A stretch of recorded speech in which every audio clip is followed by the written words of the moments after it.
You're listening to the Faster Than Normal podcast, where we know that having ADD or ADHD is a gift, not a curse.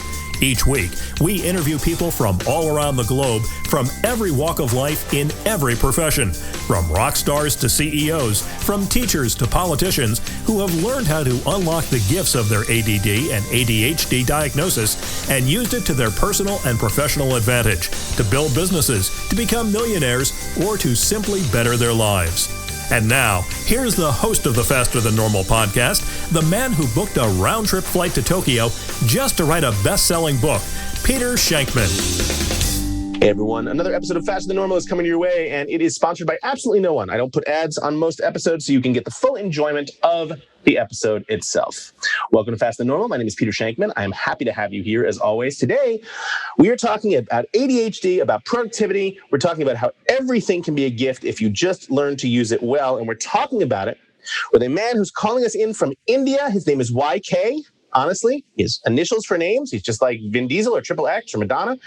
He is a unique business coach. He's a strategy consultant. He focuses on turning around companies and helping them with all-around growth. His strengths come from working with companies internally for over 2 decades. He runs a fun little business consulting firm called Neo Strategy. And he sent me something called the Neo Planner, which is a pretty cool planning and productivity book. We're going to talk about that. He comes up with unique ideas to help himself and his clients. That's his superpower. Welcome to the podcast, YK. Good to have you. Hey, Peter. Thank you. Glad to have you here, man. So tell us what prompted you to understand your ADHD and learn about it in such a way that you realized you could actually help people with it. Yeah, sure. This is a topic I'm really passionate about. So this goes back like probably a decade or even before. So it's almost like I would say since childhood, I felt that there is something different and unique about me, but I never could understand what is the difference. Okay. So growing up in the career, I worked in a lot of IT consulting companies. So I was doing all right, but the more and more, as I was growing up, I could see that there are some things which are unique with me. Like, for example, when I'm sitting in a group of people, the way everybody thinks versus the way I think used to be different. But then I always used to, shy away or stay back thinking that maybe what I'm thinking is not right. But apparently, whatever the thoughts that I was getting, later I could come out, I could see that somebody else is, bringing them as ideas. So I used to get a lot of ideas, thoughts, and try to be unique. And even from childhood, right? So I'll give you an example. So the subjects which are very easy for everyone, I used to get bored. Okay, things like mathematics, physics, which used to create a lot of interest in me. So I used to solve them, and I used to get a lot of interest. So I was always curious. There is something wrong with me, or there's something different with me, which is not usual with a group of people. Okay, so that is what actually led me into dig more and more. And sometime while I was in US for around 8 to 9 years period, I gone through a little bit of a down period. That is when I started reading.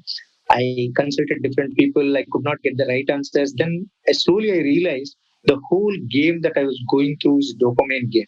Okay. It took, unfortunately, a decade time for me to figure it out on my own.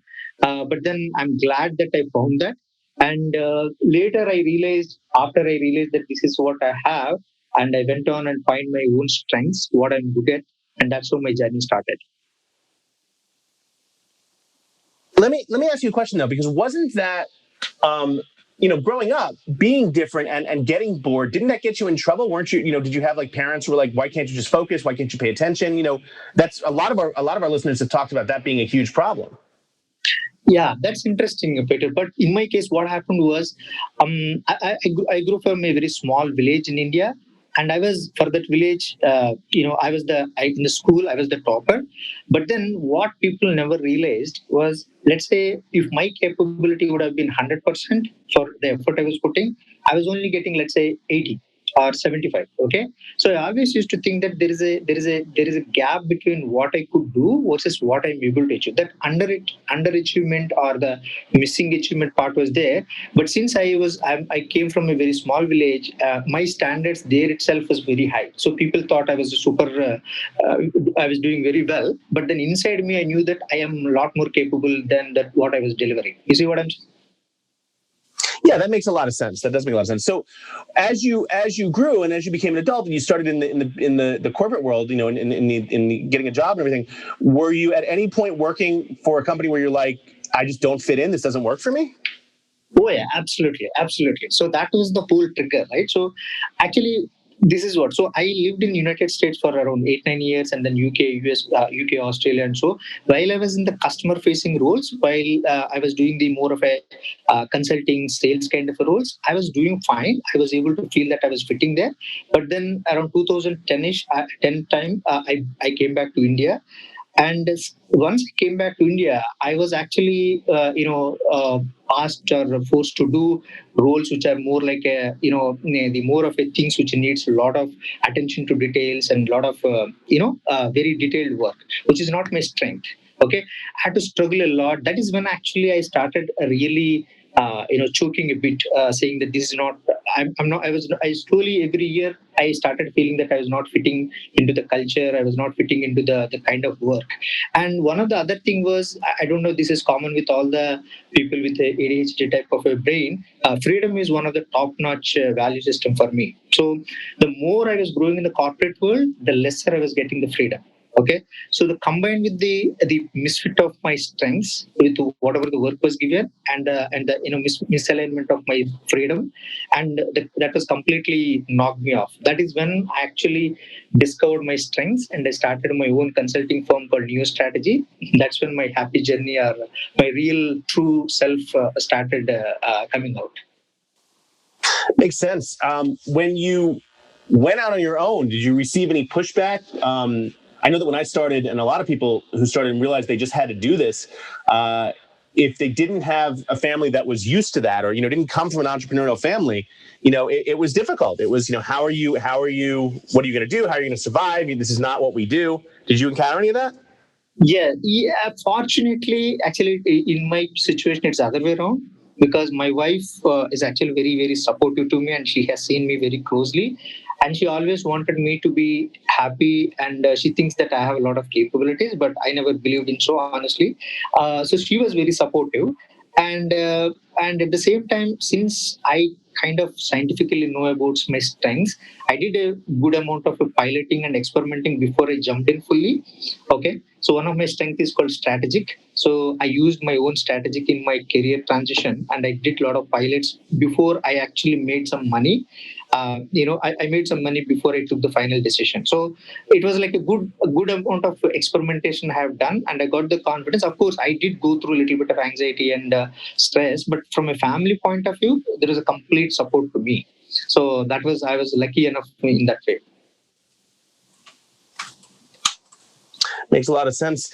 And actually, what I feel, Peter, is that I feel doing this is much easier for me now instead of continuing in my corporate world. So I feel now, because I'm playing to my complete strengths and I'm living my values of freedom, I'm completely, really cherishing every day, and I do a fantastic amount of, I feel so, great work, at least I feel, for my clients. So it's every day is a looking forward day. I don't have any Monday blues or anything. So I'm really enjoying what I'm doing. Well, I think that's one of the benefits, is that when you finally do find it, not only when you love what you do, but when you realize that what you're doing benefits you and other people, it just changes everything. It makes you feel so much better. Oh yeah, absolutely, absolutely. The best, I think.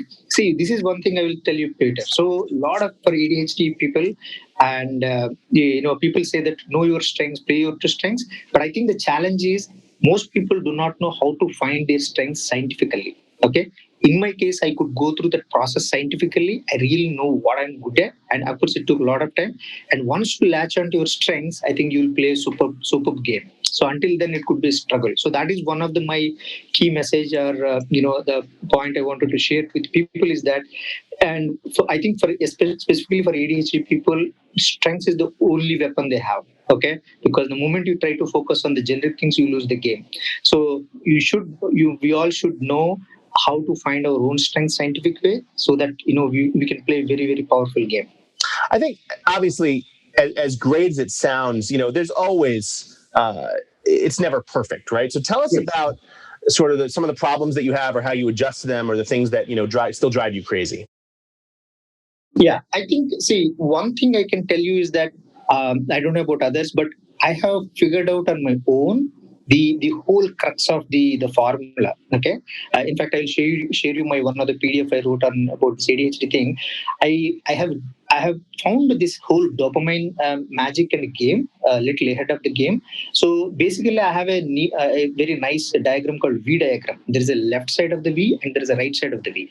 Left side of V is the destructive way of getting the dopamine through addictions and all those nonsense. The right side of the V is all these good things like exercise, meditation, yoga, doing great work, creative work, problem solving, those things. So I started, mastering the whole art of dopamine very well.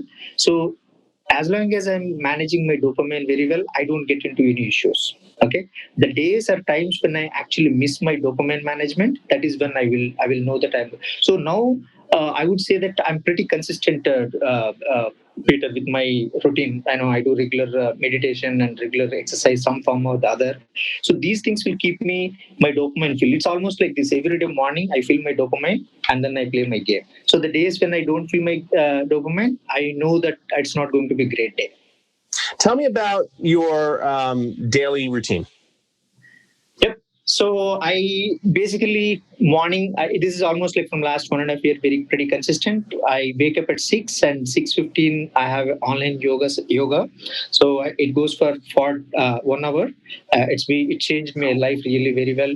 The consistent yoga practice. Then I do 45 minutes of meditation. I think I crossed close to 550 or 600 hours of meditation now. So this is consistent. And during weekends, I go for long runs, a little bit of weight training. But almost all 7 days, the first 2 hours of my day between 6 o'clock to 8 o'clock, it just goes into my this ritual. Then I do my neo planner I sent you, right? I do a 10 minutes of neo planning because that really keeps me on the track. Then what I do is that basically I divide the day into two parts, Peter. Okay, two parts is basically one is the strategic zone, the other is the operation zone. Strategic zone is the zone where I create, like basically I'll be working on business, like whether creating intellectual property or doing some design or creating some offering, creating some methodology. After that, then I get into my consulting and coaching calls. That's how I divide my day. Okay. And what happens when things go off track? Because, like I said, it's not always perfect. So what happens when things go off track? How do you get yourself back on the right course? Yeah, it's a good thing, right? So I have a lot of hacks. So one of the hack that I follow is that I wear my shoe and go for a jog for 5K. So I know, as I told you, right? The whole trick is I know there is nothing I need to blame or look for or analyze or think. All I know is that the moment that things are not going out, I know that my dopamine is getting imbalanced. Right. I just do some kind of an exercise. I'll get back. How do you exercise is my No, I'm sorry. Go ahead.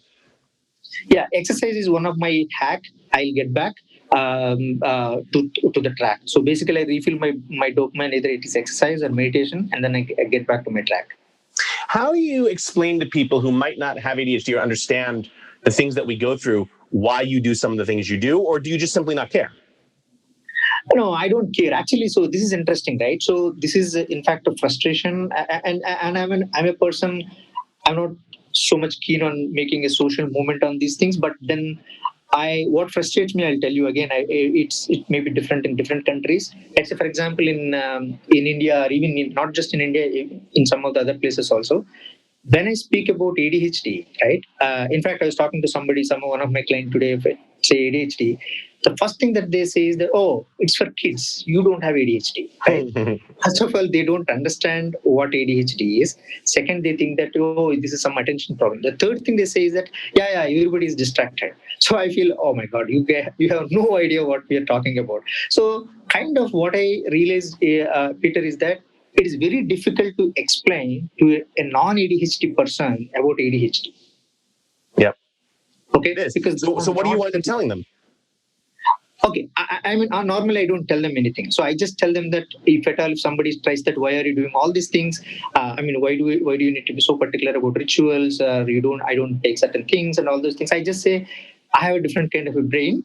I need to just manage it. Okay, it's not a disease. It's not a disorder. It's just the creative. It's a creative gene. It's like I say, it's a hunter gene. So that gene need to be managed separately. Otherwise, I like that. It's not a disease. It's not a disorder. I like that. no, it's not a disease. Because see, the thing that what I always I'm still trying to figure it out is, I sometimes ask that by nature, did the nature has actually created this kind of a brain and structure, or is it not? Because if the nature has not created that kind of a structure, I'm not sure whether this much of innovation and creativity would be possible in the world. I sometimes feel like I take it as a by design. Some people are like this. I think we should accept it, try to manage. The simple metaphor I have is ADHD I call is the roses with thorns.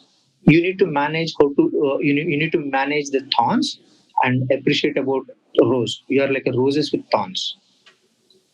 I love it. That's a great analogy. Talk about your Neo Planner. All right. So this Neo Planner, I honestly had created because of my own this whole focus and the distraction issues. I was looking for a lot of planners or to-do list kind of a thing, Peter. So I bought a lot of general planners and I tried a lot of apps, this that, but nowhere actually they did not. Nowhere they gave me a comprehensive way of managing myself.